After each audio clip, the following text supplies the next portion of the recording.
Was the findings of this research, from your point of view and the job that you do, a surprise at all?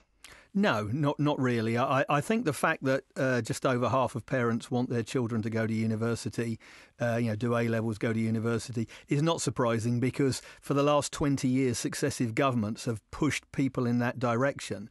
I think there's a sea change now that all parties, without exception, are now recognising that there needs to be an alternative to that, which is the vocational route, and apprenticeships figure very highly in that. But, actually that's a big ship that needs to be turned slowly. So the fact that, around about 20% of parents actually have said they would be happy for their children to go down the vocational route, I think is actually a very positive thing.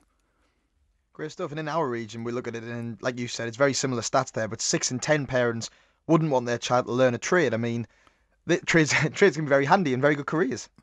Absolutely. I mean, look, I think that, as I said, it is a bit of a sea change, and it's an attitude change which we need to bring about. I think what most people don't realise is that that going into a trade, taking the vocational route, does not preclude you from going on and doing a degree or a higher qualification at a later date, because there are direct links through. That's certainly true as far as the motor industry is concerned. We as an organisation, amongst other things, we're an awarding organisation, so we offer a range of around 350 different qualifications, around 20 different accreditations, which would link people directly into degrees or higher qualifications, if that's the way they want to go. But the thing is, if somebody, the point is that by going into the into a trade like becoming an apprentice, and that doesn't just mean technical apprentices, by the way, that could be a sales apprentice or a parts apprentice or whatever, but it means that you are earning while you're learning. And by our calculations,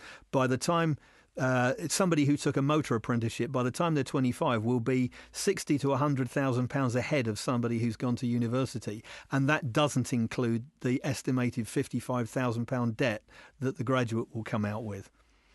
Absolutely. And when you look at the North East stats again, it says here 83% wouldn't even encourage their child or teenager to go into the trade industry. Compared to other regions, is that high? Is that a surprise to you? No, it's not. It's not high compared to other regions. I mean, I think we're working with a little bit of a stigma, as an industry, the motor industry. I'm talking about the retail motor industry here, as distinct from motor manufacturing, because you have a big presence in motor manufacturing in the northeast, of course. But the retail motor industry is national. There's about 30,000 businesses engaged in it. There are a huge number of opportunities. The trouble is that our public image has been set by the likes of sort of Arthur Daly and Phil Mitchell on EastEnders, and that's a million miles from the truth. When you actually look at a modern retail dealership, there's been a lot of coverage in the media recently about autonomous vehicles.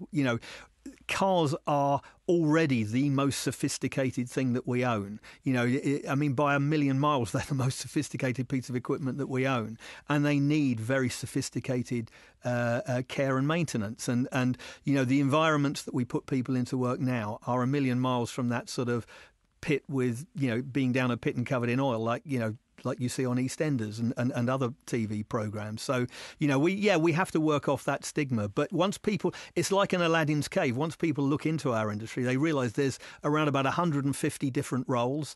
It's a meritocracy as well. So if somebody comes into the trade, if they train as a technician, doesn't mean to say they'll be a technician for the rest of their life. They could end up running one of those businesses and going on to many other roles. So it's I would strongly commend it to anybody, and anybody who wants to know more about that can look at if they go to theimi.org.uk/motor careers, they'll find out a hell of a lot more about that, and all the stuff that I'm just talking about. Great stuff. And just to finish on, because I know we're pushed for time, if there was, say, a young person here sat with me from the North East now who maybe wasn't sure about going to university, I didn't quite get the grades they wanted to, and wanted another option, how would you sell it to them? What will this offer them? I would say to them what I've just said to you. That the motor industry is a meritocracy. So if you're bright and capable, you need a minimum level of qualifications to get in, because it is a complicated job these days.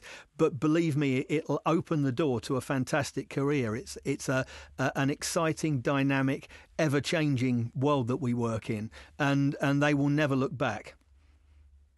Okay, Steve, thank you very much for your time this morning. Very much appreciated. Thank you.